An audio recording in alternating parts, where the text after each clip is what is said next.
শুভ মহাপ্রলয়ের মাধ্যমে ইতিমধ্যে পূজার আনুষ্ঠানিকতা আরম্ভ হয়েছে এবং ধর্মীয় ভাবগাম্ভীর্য ও উৎসবমুখর পরিবেশে পূজা উদযাপনের জন্য ব্যাপক নিরাপত্তা পরিকল্পনা গ্রহণ করা হয়েছে। ভক্তদের উপস্থিতি, অবস্থান ও গুরুত্ব বিবেচনায় পূজা উদযাপন পরিষদের সাথে পরামর্শক্রমে পূজা মণ্ডপগুলোকে 4টি শ্রেণীতে ভাগ করে 24 ঘন্টা পুলিশের উপস্থিতি নিশ্চিত করা হয়েছে। পূজা মণ্ডপগুলোর শ্রেণী মোতাবেক প্রত্যেকটি মণ্ডপে পুলিশ ও আনসার মিলিয়ে ন্যূনতম 11 জন থেকে 50 জন পর্যন্ত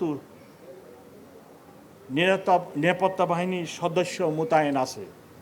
স্ব এলাকায় নিয়মিত টহল ও চেকপোস্টের বাইরে পূজা মণ্ডপ কেন্দ্রিক প্রায় 2200 পুলিশ সদস্য মোতায়েন থাকবে।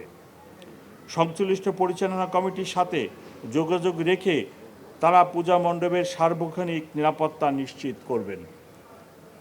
পূজা মণ্ডপসমূহে ভক্তদের যাতায়াত নির্বিঘ্ন ও যানজট নিয়ন্ত্রণের জন্য পৃথক ট্রাফিক পরিকল্পনা গ্রহণ করা হয়েছে।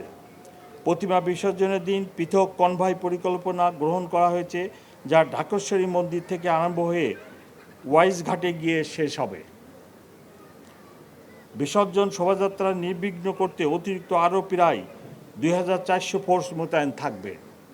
এ উপলক্ষে পলাশীর মোড়, রায় সাহেব বাজার ও ওয়াইজ ঘাটে 3টি অস্থায়ী ওয়াচ টাওয়ার স্থাপন করা হবে।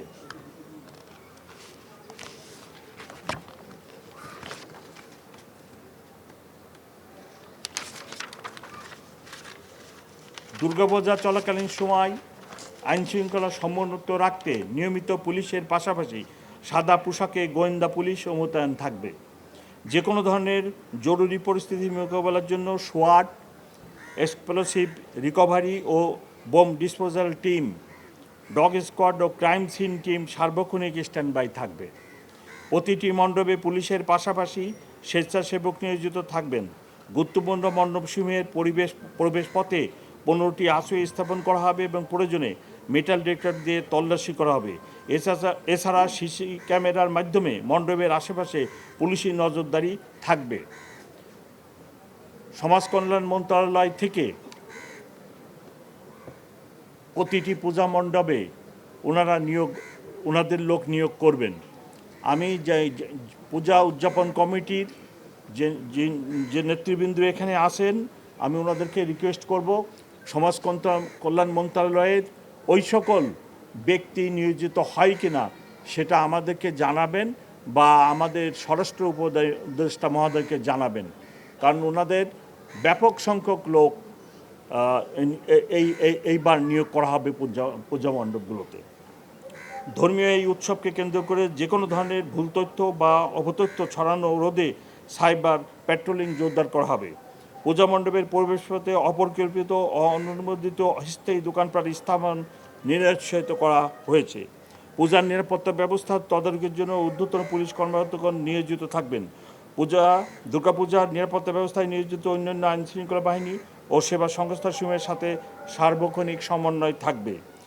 পূজা মণ্ডপ পরিচালনা কমিটির প্রতি আমাদের অনুরোধ, ভক্তবৃন্দ চলে যাওয়ার পর মণ্ডপ যেন কোনোভাবেই অরক্ষিত না থাকে। সেজন্য রাতের বেলা কমপক্ষে 2 জন স্বেচ্ছাসেবক পূজা মণ্ডপে উপস্থিত থাকবেন। পূজা উদযাপন কমিটি আছে, সেই কমিটির লোক অবশ্যই রাত্রি 10টা থেকে ভোর পর্যন্ত ভক্তবিন্দু আবার আসা পর্যন্ত দয়া করে থাকবে। আপনারা কাউকে একা রেখে যাবেন না।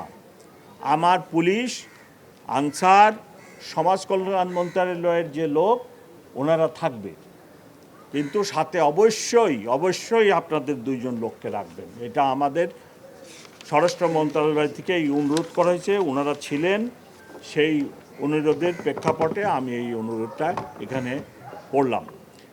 যে পরিমাণ পুলিশ অফিসার এবং অন্যান্য আইনশৃঙ্খলা রক্ষাকারী বাহিনীর সদস্যদের নিয়োগ করা হয়েছে, এর বাইরে আমি আমার এই মেট্রোপলিটন পুলিশের যে ঊর্ধ্বতন পুলিশ কর্মকর্তা আছে তাদেরকেও ফ্রিকোয়েন্টলি পূজা মণ্ডপগুলো ভিজিট করার জন্য অনুরোধ করেছি এবং ওনারা আজকে থেকেই করবে।